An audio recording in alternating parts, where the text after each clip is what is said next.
tenemos pactado una breve entrevista con colegas que están haciendo un excelente trabajo y que han sido en los últimos días atacados por la prensa de la crápula comunista de Cuba, porque su medio en particular se distingue por tratar de ofrecer muchos datos, periodismo de investigación, tiene mucha información interesante y sobre todo lleva día a día la evolución del valor de la moneda cubana, del peso cubano versus el dólar y otras divisas, así como los precios de los alimentos, etcétera, para tener un termómetro exacto del efecto de la inflación y de todo lo que está pasando en la economía de Cuba.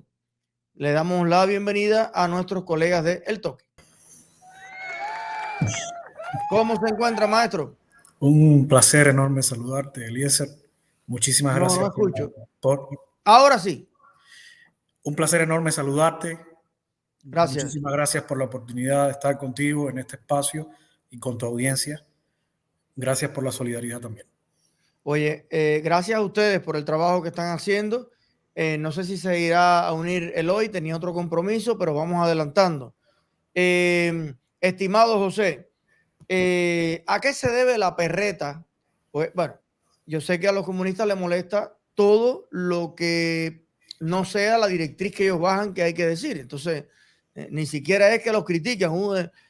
Hasta los periodistas de Cuba, el que puso un dato que no estaba autorizado ya es el enemigo. Imagínate tú, con todos los argumentos que ustedes publican allí. Pero esta última, por el tema de la tasa referencial, ¿qué es lo que tanto les molesta a esa gente?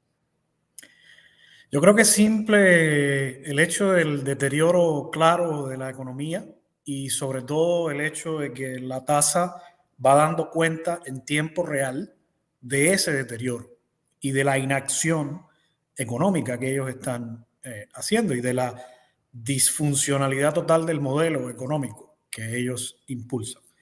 La tasa es como un marcador de la tensión arterial y va dando la señal en tiempo real de que el peso cubano cada vez vale menos. Cada vez que las divisas extranjeras, el dólar, el euro, incluso ese dólar bancario que ellos crearon, que es el MLC, el CUC de nuevo tipo en las tarjetas, va deteriorándose, es decir, va aumentando su valor con respecto al peso, son señales de que la economía cubana no está bien. Son señales de que la demanda de divisas es alta, porque hace falta para emigrar, porque hace falta, la necesitan las MIPYMES y actores que tienen permiso para importar productos, que es la principal manera en que se está accediendo a productos básicos hoy en Cuba. Y eso, lógicamente, pues oferta y demanda. La vieja oferta y demanda toda la vida. Mientras haya demanda alta y poca oferta, el precio del producto va a estar alto. Y el producto en este caso es la divisa. Entonces lo que está pasando últimamente es que, bueno, está rompiendo récords históricos el precio del dólar y el euro. Hoy está, ahí lo están mostrando, a 358 pesos el euro en este momento y a 350 pesos el dólar. Y recordemos que hace 2 años para nosotros la memoria histórica era que el dólar había llegado a 150 pesos en el periodo especial, ¿no? Esa era la referencia del punto, después de haber valido, como siempre me recordaban mis abuelos, 1 peso y 1 centavo cada dólar, ¿no? En la República hasta 1959. Bueno, pues ahora estamos al doble de ese valor y por encima y sin techo, como se suele decir, porque como usan mucho la frase, ¿no? El peso no tiene, el dólar no tiene techo porque el peso no tiene piso, no tiene de dónde soportarse la economía para crecer.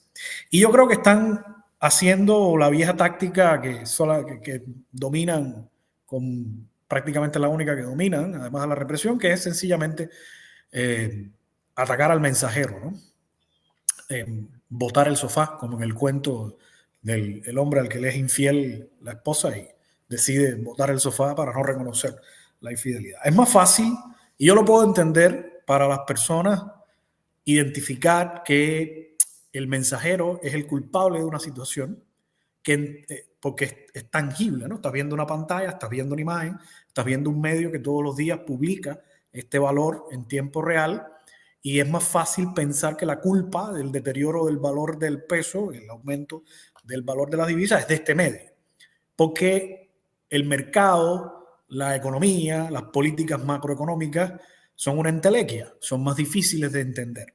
Entonces lo que vemos es muchísimas personas pues atacando al toque porque es el culpable de esta situación, y en realidad el Estado aprovecha eso para descargar responsabilidades. Como el embargo es la justificación preferida de todos sus errores y de todas sus ineficiencias, pues ahora pues, tienen un nuevo chivo expiatorio, ¿no? Que seríamos nosotros Oye, no había un cuento que era el que vino a avisar, el puente de Londres se está cayendo.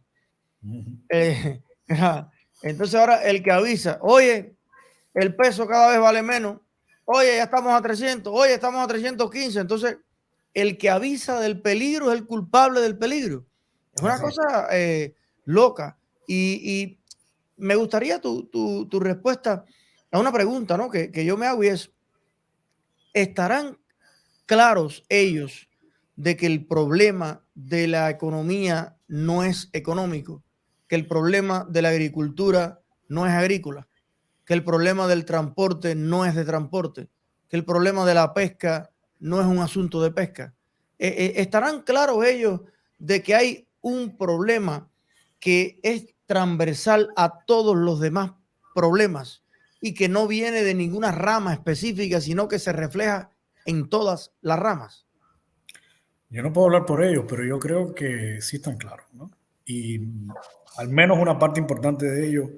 Porque hay quien dice que son ignorantes. No, bueno, hay lo que nosotros llamamos, bueno, nosotros no, hay un término que a mí me gusta mucho y que aplica perfectamente para varios de estas personas en posiciones de poder en el gobierno cubano, que es talibanes, una mezcla de estalinistas y talibanes, ¿no? Que es como un grado más allá de haber llevado el estalinismo como política económica, en donde todo tiene que estar en manos del Estado, este Estado totalitario que lo controla todo, especialmente en la economía, pero también en la vida de las personas, pero ya ha llevado a un nivel ya de fanatismo tremendo, ¿no? Estas personas, ahí de esos los hay, ¿no? De los que creen que el Estado tiene que controlarlo todo, los hay.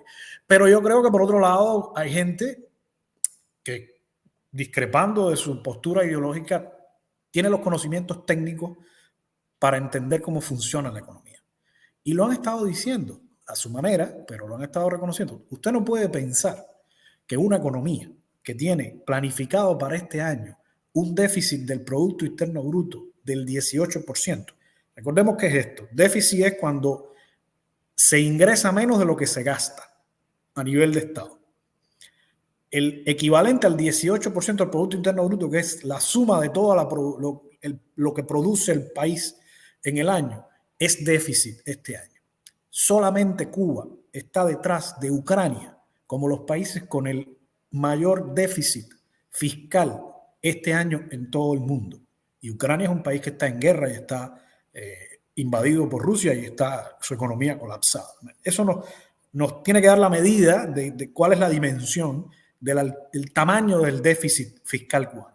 ¿Y cómo van a cubrir ellos ese déficit fiscal? Porque, por supuesto, si tú no ingresas lo que tú necesitas gastar, tú tienes que pagar al fin del mes, ¿no? Aunque se meten a veces 2 años para pagarle a los campesinos, pero eventualmente tienes que pagar por los servicios y la masa monetaria. Fácil, le echan a andar a la maquinita de imprimir dinero, que no es siempre el billete, a veces la impresión monetaria es inflar números, ¿no? Y decir que hay saldo en los bancos de tanto dinero, cuando es dinero creado. Es lo que ellos llaman emisión monetaria. Cubrir el déficit. Cuando usted escucha esta frase, en alguna de esas cosas que a veces hay que soportar todavía, un reporte de la televisión estatal o algo así, que dicen, el déficit fiscal de este año está proyectado al 18% y será cubierto con emisión monetaria. Lo que están diciendo es que están imprimiendo papelitos de colores para echar a la calle sin respaldo ninguno. Y por supuesto, ¿qué pasa? Cuando a una persona le dicen en una empresa estatal, usted su salario ahora es de 4,000 pesos, pero este mes porque sobrecumplió, que no sé qué más, le vamos a dar 6,000 pesos. Le dieron 2,000 pesos más. Bueno, esta persona tiene como más masa monetaria y necesita dólares porque necesita comprar el aceite, el papel sanitario, porque en el único lugar donde lo venden es en dólares. El gobierno también, ¿no? Y además de eso, ¿Qué pasa? Los dólares no los vende el banco estatal. Venden $100, hay que hacer unas colas que tienes 900 números delante. Una vez en el mes, si tienes suerte, puedes comprar $100. Y necesitas más de $100. Entonces, ¿qué le queda? Mercado informal. Y cuando llega al mercado informal, hay una altísima demanda porque esta persona que cobró más dinero está compitiendo con el que quiere venir por Nicaragua, con el que va para México, para la frontera, con el de la MIPYME que necesita pagar un contenedor de pollo. Y sencillamente el vendedor, que es el que tiene la divisa en las manos, dice, espérate, no, ahora mi divisa no vale 250, ahora mi divisa vale 260, 270. Y esto es lo que estamos viendo, ¿no? Entonces, el servicio de las tasas, lo único que está haciendo es visibilizando un componente de esa dimensión de la crisis estructural. Y ellos lo saben. Y por eso prefieren echar la culpa al otro, ¿no? Y dejan correr estas matrices y las estimulan, usan a sus ciberclarias para empezar a regar y crear la matriz de opinión de que el toque es el culpable de la depreciación de la moneda nacional y pues así entretienen un rato más el circo, ¿no? Pero aunque el toque no existiera, la realidad es que cada vez que yo envío alguna ayuda para mis abuelos, para alimentos, etcétera, siempre por los canales informales, que son los únicos que yo utilizaría en este caso, me dicen, hace 2 meses, yo, por ejemplo, si mandaba $100, le daban 20 y piquito, primero empezaron por 14,000, 12,000, 14,000, no sé cuánto. Yo saco siempre la de referencia de 100. Ya la última vez le dieron como no sé cuánto, no, el doble. Y yo decía, oye, no, son 100, nada más lo que hubo. Sí. Yo pensé que se habían equivocado. Entonces, yo he visto la inflación en Venezuela primero, en Argentina, la hiperinflación, todo. Pero no era ni siquiera 1% de velocidad. O sea, el Bolívar iba ahí 18 después, 20 después. La velocidad a la que está perdiendo valor el peso cubano, yo creo que es récord, ¿no? No sabría decirte, francamente. Lo que sí, esos ejemplos de Venezuela y Argentina son ilustrativos de dos maneras diferentes de enfrentar el problema. El chavismo, que es la escuela que van a seguir en el gobierno cubano, lo que hizo fue quitarle ceros, ¿no? al dinero y cambiar Bolívar fuerte y después Bolívar soberano, y así le fueron quitando ceros al dinero, pero al final hicieron lo mismo, culparon a páginas de internet que estaban monitoreando la tasa del mercado informal, porque por supuesto el mercado informal se convirtió, tenían control cambiario, no vendían divisas, todo lo mismo que está pasando en Cuba, y el mercado informal ocupa un lugar, la misma estrategia, esto está estimulado desde afuera, eso es una guerra económica, etcétera, pero al final lo resolvieron como lo resolvieron, que no lo han resuelto, lo que han hecho es controlarlo, es inyectando divisas en el mercado. Empezaron el Banco Central de Venezuela a vender dólares, reconocieron la tasa informal que había en ese momento, después de haberle quitado como 6 ceros a la moneda, y empezaron a usar una tasa flotante.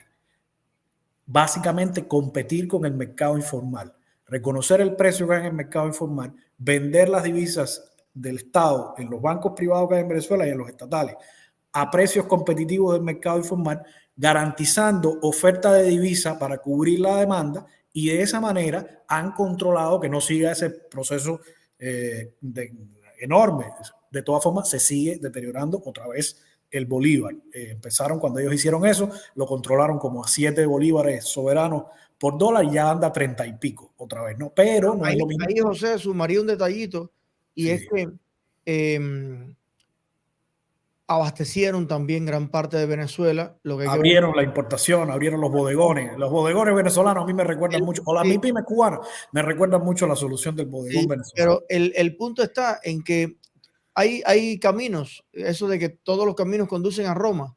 Tú puedes llegar a Roma por un camino formal, transparente, yo diría que benigno, pero también puedes llegar a Roma por un camino maligno, ¿no? Entonces tú dices, bueno, estaba desabastecido Venezuela.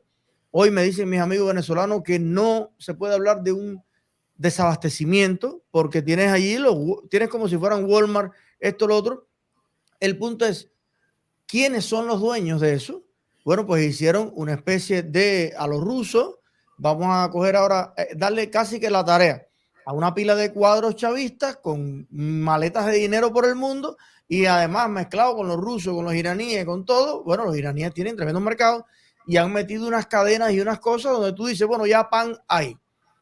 Ahora, eso tiene otro millón de implicaciones, ¿no? Pero han logrado hacer una especie de Frankenstein en el que la dictadura política está ahí. Vamos a ver ahora con la María Corina y las cosas que están pasando, pero lograron a lo burdo importar millones de toneladas de todo. Venezuela hoy produce menos que nunca, inclusive petróleo, pero y además dolarizaron prácticamente la economía. Nadie lo ha anunciado, pero ya en Venezuela, cuando a ti te dicen ven para emplearte, nadie pregunta cuántos bolívares le vas a pagar, cuántos dólares voy a ganar aquí. Entonces la economía venezolana está hoy dolarizada sin que se haya dicho oficialmente. El caso de Argentina sería el caso en que vas a Roma, pero por un camino benigno, digamos, a mi juicio, ¿no? Esto ya es muy personal, que es, vamos a reducir no vamos a camuflar el déficit fiscal, vamos a reducir el déficit fiscal, alentando la inversión, dando más confianza al país, no imprimiendo más dinero, un discurso político claro. Esta es la situación y esta es la solución técnica económica y vamos a afrontarlo entre todos. Pero el caso cubano no le veo ninguna de las dos posibilidades como a corto plazo, porque tienen un problema, le tienen miedo a la riqueza hasta de sus propios aliados. En el caso de Cuba, había mis primeros de estos, que todos son tremendos tracatanes. Este mi primero de Ciego de Ávila que le decomisaron todo, no es que era un opositor, era un tipo de ellos, pero cada vez que ven que alguien empieza a coger un verdadero poder económico, lo chapean. Así que por ese lado no creo que vayan a fondo y por el otro menos. Esos son los talibanes que te digo. Esos son los talibanes que están dentro del gobierno, incluso torpedeando a los que tienen una visión más de tratar de instaurar una oligarquía a la rusa, disfrazada de libre mercado, pero con control totalitario por detrás. Y efectivamente en Venezuela el referente de la dolarización es el camino que ellos mismos están siguiendo. La semana pasada las noticias que están por acabar de confirmarse es que están haciéndole a las empresas importadoras, que tú sabes que para importar en Cuba hay que hacerlo a través de una empresa estatal, que es pura jugada recaudatoria. Lo que está buscando esa empresa estatal te cobra 1% solamente por importar. No hace la gestión, no te mueve nada, lo único que te cobra 1% solamente porque puedas importar. Bueno, le están haciendo, en algunas de estas empresas están diciéndole a los clientes, que son esas MIPYMES, que les paguen a cuentas en el extranjero. ¿Y que, cómo le van a pagar a cuentas del extranjero si no es en dólar? ¿Y, ¿Y a qué moneda están vendiendo estas MIPYMES dentro de Cuba? El CUP. Entonces, están obligando a la dolarización también de esa manera. Y Argentina, si bien es efectivamente un plan económico claro, luego hay un componente importantísimo que lo complementa, que es la reducción del gasto estatal. Lo más importante. No solo estimular la tributación fiscal, estimulando la producción, estimulando la exportación y que la gente no se vaya a las empresas ni se vayan las personas, sino que por el contrario, venga Tesla, venga todo el mundo y venga a invertir, sino además una fuerte contracción del gasto estatal. ¿Qué implica eso? Desemplear personas que están en puestos improductivos. Bueno, se habla de que hay 500 empresas zombies, le dicen, estatales en Cuba. Empresas que solamente dan pérdida, pero que lo que llevan es cerrarla, clausurarla o venderla. Y no las tocan. ¿Por qué? Porque el costo político que tiene para ellos lidiar con ese nivel de desempleo que llegaron ahí por el modelo que escogieron. Pero el camino que hay no es seguirle insuflando, imprimiendo billeticos de colores para mantener vivas esas empresas. Es cerrar esas empresas, es vender esas empresas. Y eso no lo quieren hacer en gran medida por el costo político que tiene eso y porque tienen a los talibanes ahí diciendo, no, pero imagínense, los compañeros. Entonces están estancados ellos mismos en una parálisis que es la que la lleva a la situación actual. Por eso... Hay otro componente, siempre me he hecho esa pregunta. ¿Por qué si es tan obvio que hay que democratizar las fuerzas productivas? Es tan obvio que ellos mismos lo dicen. Yo recuerdo que Raúl, por allá por el 2008-2009, él fue el que impulsó una cosa de vamos a darle en usufructo. Las peluquerías, toda la gastronomía, ya ellos mismos decían, no podemos con este aparato por gusto. No se atrevieron a hablar de privatizar, pero bueno, vamos a subrentarle a la gente y tal. Y yo decía, ¿por qué no lo hacen de una vez si les traía cierto alivio? Y alguien me explicó algo, y es un cambio de la matriz productiva trae en una generación un cambio de mentalidad. En una generación. El hijo de un dueño de una pequeña MIPYME o de una cafetería o de un restaurante no va a pensar igual que el hijo de un empleado del Estado. Ya el hijo ya no es la misma cosa. Entonces, el 1 de mayo, cuando tú le digas a gente que vive de su trabajo, 4 de la mañana los espero en la calle 23, ¿quién va? O sea, la empresa estatal socialista no es solo una filosofía de producción, es una herramienta de control que tú le dices, te voto el trabajo, te sanciono, te mancho el expediente. Hay un chantaje político y emocional que hace que muevas a la masa a tu antojo. Por eso es que todavía, a pesar de las MIPYME en Cuba, casi el 80% de la fuerza laboral es del Estado. O sea, trabaja con el Estado todavía. Sí, efectivamente. El problema de esencia es control político. Prefieren mantener el tamaño de la economía cubana, es prácticamente el tamaño de la economía de una bodega, de cómo se administra una finca, literalmente, ¿no? Bueno, el concepto de finca que tanto hemos dicho que los guía. Prefieren una economía pequeña, cerrada, donde había un periodista español, creo que fue Manuel Vázquez Montalbán, que contaba que estuvo en Cuba y veía cómo el hoy presidente Miguel Díaz-Canel, era secretario del partido en Villa Clara, llevaba hasta el control de la cantidad de clavos disponibles en la provincia para los ataúdes. Y uno dice, señores, ¿qué hace preocupándose una gente que tiene que estar trazando políticas más grandes por la cantidad de clavos que hay en la provincia para los ataúdes? Pero es que esa es la mentalidad que enseñan en la escuela del partido. Usted tiene que estar administrando, quita aquí para poner allá. ¿Por qué a las personas se le demoran 15 días, 21 días y hasta más que les entren las remesas cuando alguien le manda una transferencia bancaria? Porque ese dinero que entró al banco cubano, a los 3 días que el banco extranjero que puede hacer el servicio lo haga, después que ese dinero entra ahí, no va directamente acreditado a la cuenta de la persona. Lo cogen inmediatamente para pagar algo más, probablemente un contenedor para alguno de los hoteles enormes estos que están construyendo por alguna parte, o para pagarle a algún financista. Tú mencionabas Venezuela y que efectivamente hay supermercados iraníes, hay supermercados chinos, hay productos inversionistas rusos. Bueno, pero Venezuela, además bueno, el caos que hay, el petróleo es verdad que ha caído, pero tiene oro. Y muchas de estas cosas lo que hacían con las sanciones norteamericanas, como no pueden abiertamente comerciar, pues usan oro y venden oro. Y le dieron una mina de oro a cada gobernador chavista para que hiciera negocios en el mercado. Son delincuentes, ¿no? Entonces están por encima de eso. Pero ¿de qué oro? ¿Con qué oro cuenta? ¿Con qué se sienta la cucaracha, no? Como dice, ¿con qué? No tienen, entonces, la única alternativa que les queda. Y las empresas iraníes, cada vez que hemos visto estas noticias de empresarios rusos que van a Cuba y que se habla de la apertura de un mercado, miren, habrá que ver, ¿no? Porque están haciendo una jugada con esto de la nueva tarjeta clásica que va a dejar ya el MLC. Cuando lo crearon, supuestamente el MLC, recordemos, porque esto tiene 2 años y en 2 años pareciera que han pasado muchas cosas, pero lo que han hecho es repetir en 2 años lo que hicieron durante 20 y pico de años anteriormente. El CUC cuando nació, el peso convertible, tenía un respaldo, probablemente se acuerden los que como nosotros ya estamos cerca de los 40 años, que aquellos billeticos tenían un cartel que decía que eso estaba respaldado con dólares en el Banco Central. Por supuesto, Fidel Castro se echó eso de camino en cuanto le molestó y empezó a imprimir CUC sin respaldo ya en dólares en el banco. Eso fue el fin del CUC. Luego lo que tuvieron que hacer, lo que hicieron. Ellos hagan el MLC y dicen que ese MLC va a estar respaldado con los depósitos en dólares de las personas y las empresas.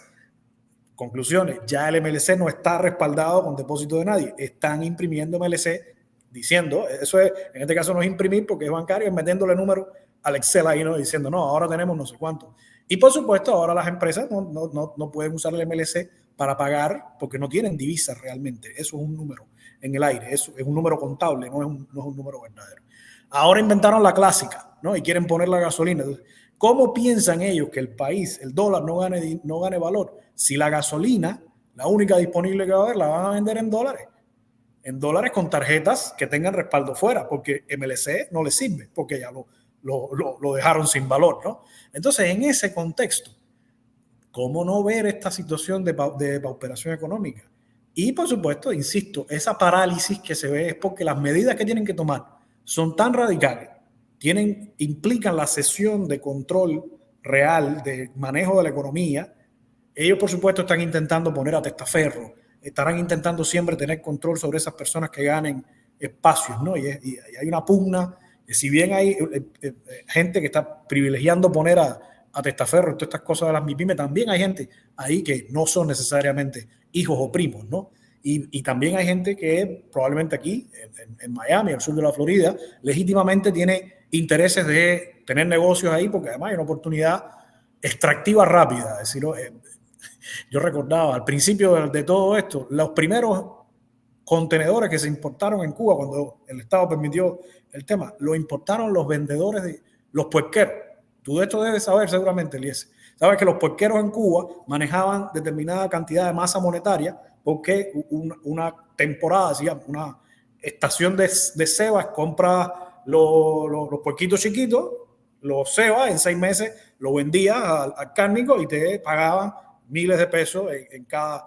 Claro, porque después tenías que volver a invertir miles de pesos. Bueno, como esa gente tenía masa monetaria en ese momento, esos fueron los primeros que en lugar de criar más puerco, cogieron y dijeron, espérate, que es más barato y más fácil importar contenedores con cualquier cosa porque no hay nada y esta recuperación económica la vamos a hacer más rápido. Por eso hoy no hay cerdo en Cuba, sencillamente, porque la gente que estaba criando cerdo les está dando más negocio importar contenedores de todas partes. Y en un contexto así no vamos a ver de ninguna manera un peso recuperándose y un dólar bajando de precio. Lo único que seguiremos viendo en los próximos meses es una situación ahí. Ellos hablan de intervenir el mercado y por supuesto te agradezco tu tiempo, tú mándame a callar cuando tú quieras porque hablo mucho. No, estoy disfrutando tu visión, que la comparto muchísimo y cada vez que una persona amueblada e informada nos visita, siempre trato de darle los más minutos posible. Bueno, muchas gracias. Bueno, te mencionaba que me desvié, pero el punto es que en ese contexto, y yo quería aprovechar también el espacio que nos das, Eliezer, para volver a aclarar, ¿no? Porque, insisto, hay personas que tienen preocupaciones legítimas. Entiendo que el precio de las divisas es algo que les afecta diariamente. Imagínense un jubilado en Cuba hoy, que la jubilación es de menos de 1.300 pesos, está ganando menos de $5 en el mes. Y un cartón de huevo vale más que eso. Eso es una medida dolorosa del nivel de miseria en el que está sometida nuestra gente en Cuba. Pero la culpa no es de un medio de comunicación. Y la culpa no es de un... Y nos han pedido, paren de publicar la tasa. Es pensamiento mágico, ¿no? Es lo que se llama, es imaginarse y es una expresión también de el voluntarismo en que ha sido educado el pueblo de Cuba los últimos 60 años, ¿no? Imagínense ustedes, las personas tienen más comida en sus mesas porque el noticiero todos los días ponga reporte de que hay producción agropecuaria. Si el tema fuera de que un medio publique la noticia, el valor de la divisa, bueno, ¿por qué Cuba Debate no ha publicado todos los días el valor en sentido inverso y el dólar ha caído? Porque ahora ahí les he visto, están inventándose las ciberclarias, están creando páginas y publicando y vamos a bajar el... A mí diría que me dan ternura por ver así qué nivel de falta de entendimiento de las leyes más básicas de la economía tienen y por eso les va como les va, ¿no? Pero en ese camino arrastran a muchísima gente que se deja, no se preocupa por hacerse preguntas un poquito más profundas de quién es el verdaderamente responsable. Verdaderamente responsable de toda la situación es el modelo antidemocrático estalinista que dirige y rige la vida en nuestro país, en todos los aspectos, económicos y políticos. Bueno, yo quería dejarte dos ideas, a ver qué te parece, y con eso cerramos. Y es, la primera, yo creo que la economía en Cuba está tomando una forma en la que yo lo veo como que Cuba es un crucero lleno de niños nuestros, que los hemos enviado a un crucero, está en el mar. ¿Qué hay arriba del crucero? Todo lo que abasteció aquí en el puerto de la economía americana. En Cuba se consume, en Miami se paga lo que se consume y se paga doble. O sea, porque es con peaje, ¿no? Tremendo. Pero al final, tú dices, bueno, mi abuela compra. No, mi abuela no compra nada. El que compro soy yo. Aunque yo le mande el dinero a mi abuela. Se hace muy ineficaz la compra, porque si yo pudiera comprar la misma lata de carne y dársela a mi abuela en la mano o en la boca, en el plato, sería más económico para mí. Cuando la lata pesa 2 libras y me la cobran a 8 pesos y la lata de pan me costó 2 pesos, ya son $18 una lata de pan. Ahora, cuando eso se hace por la mula, por la libra que la lleva, es el mecanismo más directo que hay.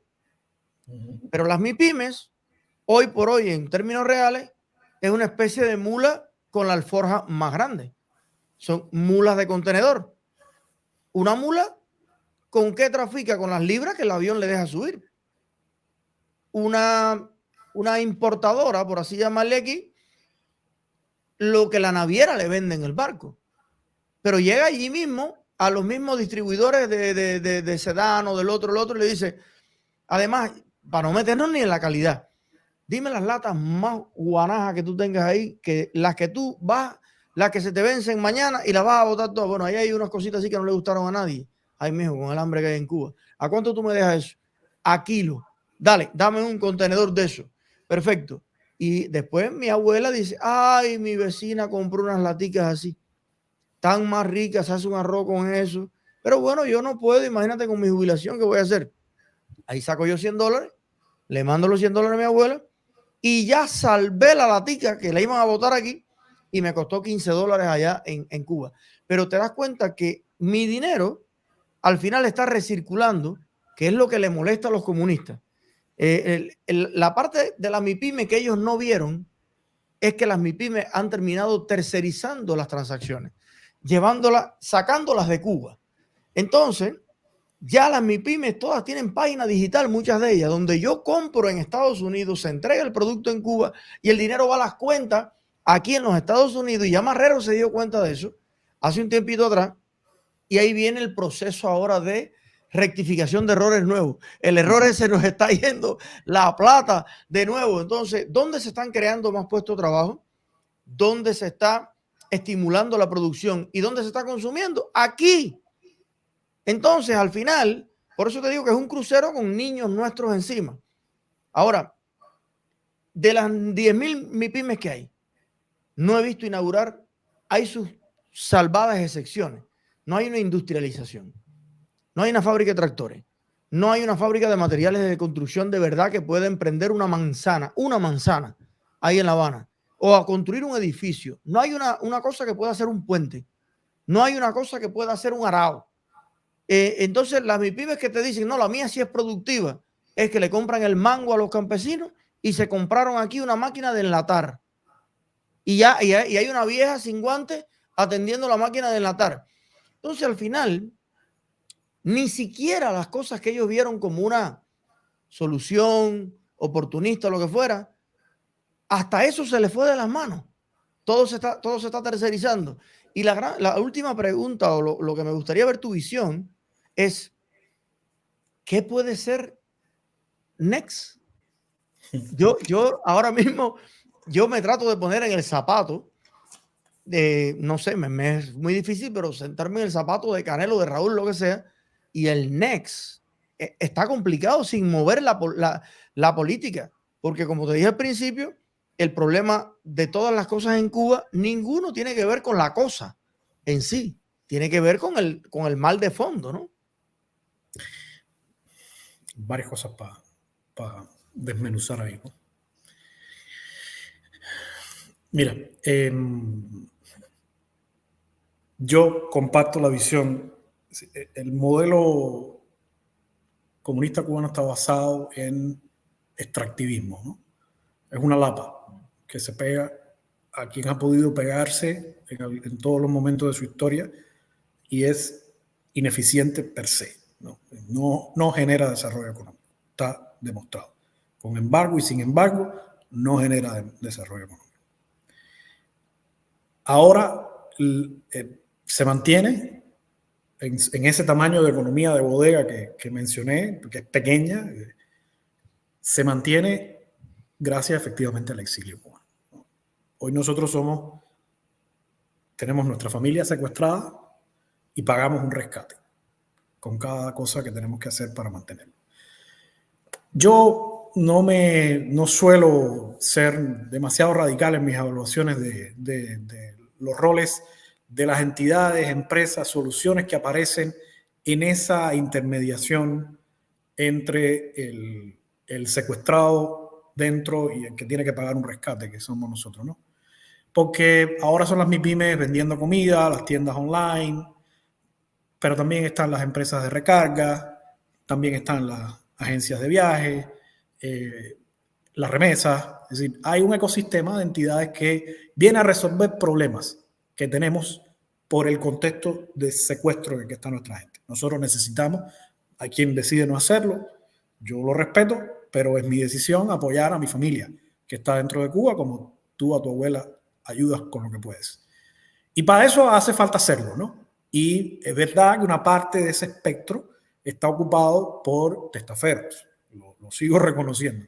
Y es verdad que incluso algunos de esos nuevos actores, no hay una correlación entre libertad económica y libertad política. China está ahí para demostrárnoslo.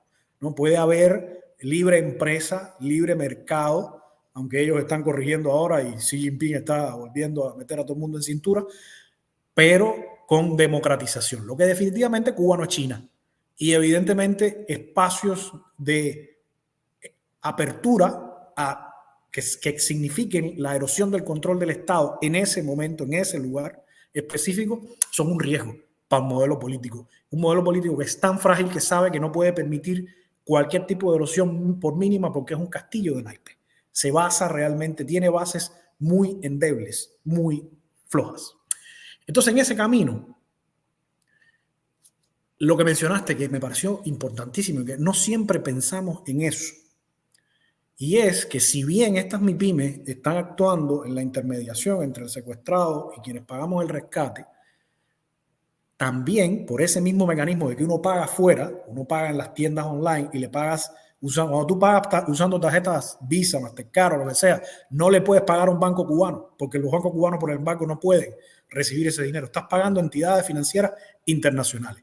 Y estas MIPYMES se resuelven la vida, y lo hemos leído en despachos de prensa, no es nada que yo esté descubriendo aquí, es que hacen negocios con las remesadoras. Y las remesadoras que están aquí en los Estados Unidos necesitan poner divisas dentro a la persona a la que uno le manda la remesa. Y por tanto, esta MIPYME necesita a alguien afuera que le compre y le pague el contenedor, porque desde la cuenta bancaria cubana no lo puede pagar. Y así se producen lo que son swaps monetarios, ¿no? SWAPS es el término que explica este tipo de intercambio, donde alguien tiene un efectivo en un lugar, el otro tiene el dinero en otro lugar y yo te lo doy a tu distribuidor en el terreno para que lleve los paqueticos de dinero a las personas, mientras que tú me coges y me pagas esta factura de este contenedor fuera de Cuba.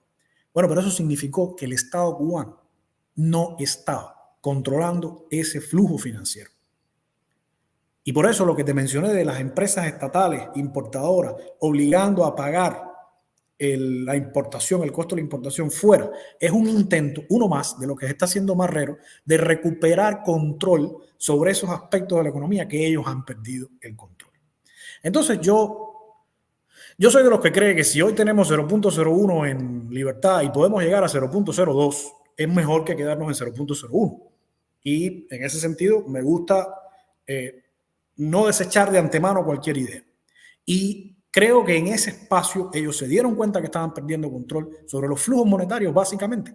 Y es verdad, evidentemente la MIPYME tendrá que pagar impuestos, No sé si llegarán a poner los impuestos en divisas, muy capaces que son, ¿no? Porque el peso al final, si cobran los impuestos en pesos, es un papelito de color y ellos lo saben. Incluso ya el MLC es un número ficticio, eso no existe. Por tanto, es de esperar que van a seguir intentando ganar algo de control, pero de verdad yo no veo cómo van a ser capaces de solucionar eso si no es otra vez con la llegada de otro Salvador, así a la venezolana, a la Unión Soviética, que China no va a hacer, porque ya China llegó en su momento y los chinos prestan dinero pero cobran. Y recordemos a Eusebio Leal diciendo: hay amigos que te prestan un celemín, pero te cobran un celemín. ¿Qué estaba diciéndole ahí? Que los chinos le dieron a Cuba: oye, todo lo que te dimos para tu locura, la batalla de ideas, para que gastaras en todo eso, arriba, para atrás. No pagas, como están ahora en default, bueno, pues aquí ni un contenedor más. Y los chinos no le venden al Estado cubano, le venden a las MIPIMES, porque las MIPIMES son las que tienen dólares. Y lo mismo con los rusos. Y lo mismo con los mexicanos, con todo, y la ayuda, y el amigo AMLO. Mentira. Cuento de camino. Si no hay billete verde, no hay producto. Entonces, ¿eso a dónde conduce? De verdad yo no sé, pero no conduce a esta parálisis demasiado prolongada en el tiempo. Por tanto, comparto lo último que dijiste también, de que hay algún tipo de solución que implica movimiento político, no sé de qué tipo, francamente no tengo una bola de cristal, pero no lo que estamos viendo hoy, la parálisis y la inacción, lo único que conduce es a seguir generando las condiciones para que se produzcan 11 de julio, la protesta reciente en marzo, en fin, todo lo que hemos estado viendo en los tiempos recientes, porque la situación se sigue deteriorando. Bueno, comparto 100% la visión contigo. Yo creo que le toca mover ficha al actor que no suele jugar en el terreno, que es el pueblo. De vez en cuando dice como que, oye, estoy en el banco, voy a tirar una pelota, pero está la dictadura viendo cómo resuelve, y yo soy de los que estoy convencido de que lo que quiero, poco o mucho que pueda apoyar en mi vida, no es que la dictadura funcione mejor, que es una filosofía, desgraciadamente, en nuestro ecosistema intelectual. Yo me he echado debates en La Habana, allí en Fresa y Chocolate, a ver qué medidas las que tenemos que tomar en el sector agrícola, en qué tal, y el punto es: yo me voy. ¿Por qué? Pues yo no quiero que la dictadura funcione mejor. Quiero que la dictadura funcione mejor. Me mal conviene que la dictadura funcione mejor. Porque si la dictadura funciona mejor, va a estar por más años la dictadura. Bueno, pero ahora va a ser dictadura con pollo. Más difícil será pensar en más allá del pan, en la dignidad, en los derechos, en la libertad. Entonces yo no quiero dictadura con pollo. De hecho, yo no estoy contra la dictadura por falta de pollo, pues yo siempre los crié en Cuba, aquí, allá. Y es el diferente origen de cómo llegas a la política. Los voluntarios españoles que llegaron a la guerra por hambre, si Maceo le daba 2 gallinas más, chivateaban a las tropas españolas. Y si los españoles le daban 3 gallinas, chivateaban a Maceo. Pero a Máximo Gómez o a Carlos Manuel Céspedes o a Gramonte no los compraba nadie, porque lo tenían todo. Y se involucraron en el asunto por ideas. Y esa es la gran diferencia de cómo participas en la política. A mí me decían, con el hambre que había en Cuba, claro que tenías que meterte a la oposición. Y la gente se asombra que yo le diga que yo no pasé hambre. Yo sé que en Cuba había hambre, pero yo no soy de los que más hambre pasa en Cuba. Yo tenía mi familia en el campo, yo siempre tuve mis negocios, arreglaba celulares, vendía bloomer y ropa y calzoncillos, tenía mi CUC, yo siempre tuve carne en mi refrigerador. Entonces, es importante ese pequeño detalle, que a veces nos diluimos muchísimo en ver cómo ayudamos a Canel a tomar la medida correcta, ver cómo hacemos, y entonces esa visión yo creo que ha extendido muchísimo en el tiempo. Ahora sí, ahora vamos a ver que el resultado socio, en Cuba hay una dictadura, y esa palabra debería tener un significado profundo en nuestra mente, en nuestro corazón. O sea, una dictadura, hermano, en Cuba no se puede hablar. En Cuba te quitan a tu hijo por decir quiero ser libre. No me vengan a hablar más de pollo, men. O sea, si dicen que el primer paso para solucionar un problema es hablar del problema. Entonces, si ponemos en la agenda, en el orden del día, todos los puntos, menos el problema de fondo que queremos resolver, bueno, menos se habla de eso, menos se debate de eso, menos de todo. No, porque yo creo que en realidad había que haber destinado ese fondo en vez de a los baches de la calle Paula con la 2, 3, 4, con la... no, en Cuba hay una dictadura. Y yo creo que si la gente incluso... ¿Te acuerdas que las protestas cambiaron? Y es un éxito que quiero de verdad felicitar a todos los influencers, a todas las páginas, a Cibercuba, Cubanea, El Toque, a los fundadores del periodismo independiente y a los que lo han hecho como ustedes en los tiempos modernos. Y es que cambiaron lo que se escucha en una protesta en Cuba. Primero no había protesta, pero cuando había una protesta, hasta de las damas de blanco, ¿tú te acuerdas que era picadillo para los niños? Perfecto.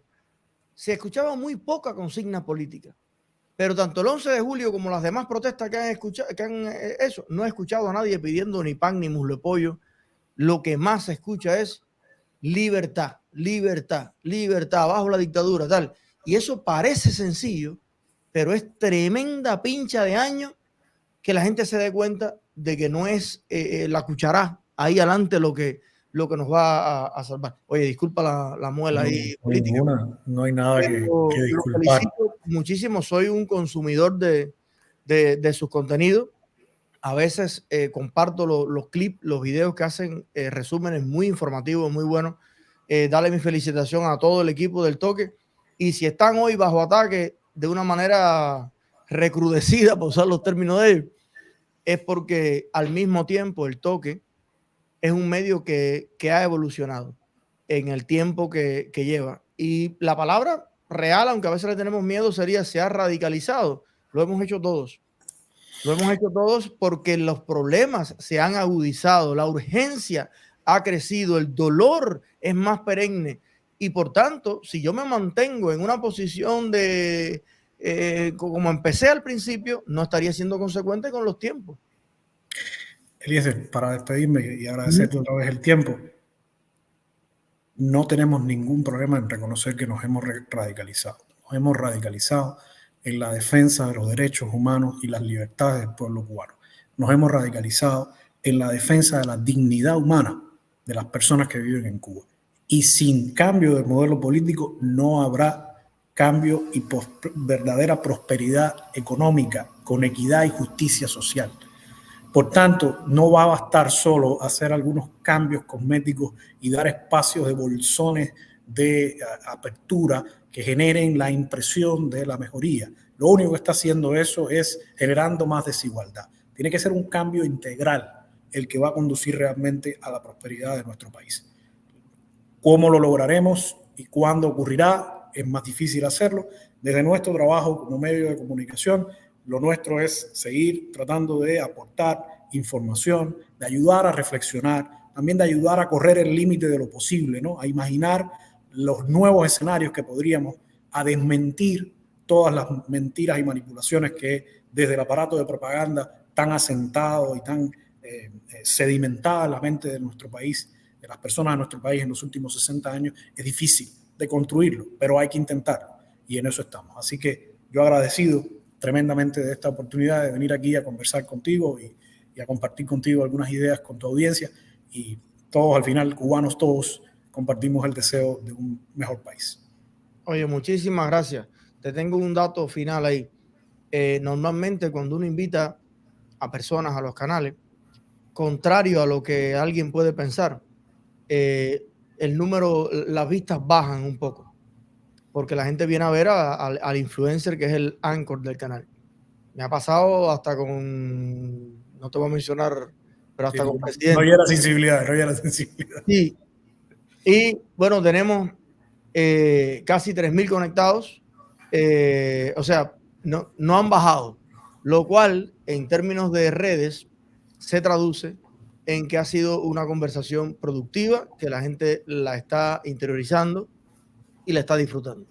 Así que doblemente agradecido y que sigan haciendo el excelente trabajo que están haciendo. Abrazo. Gracias. Muchas gracias y feliz tarde para todos. Bueno, ya ven que hay gente inteligente por ahí.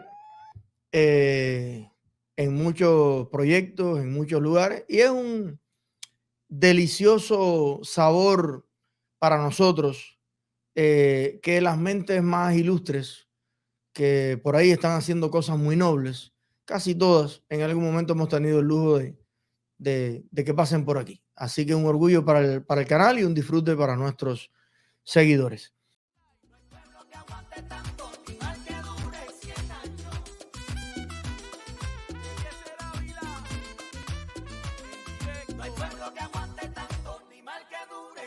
Atención a toda la comunidad.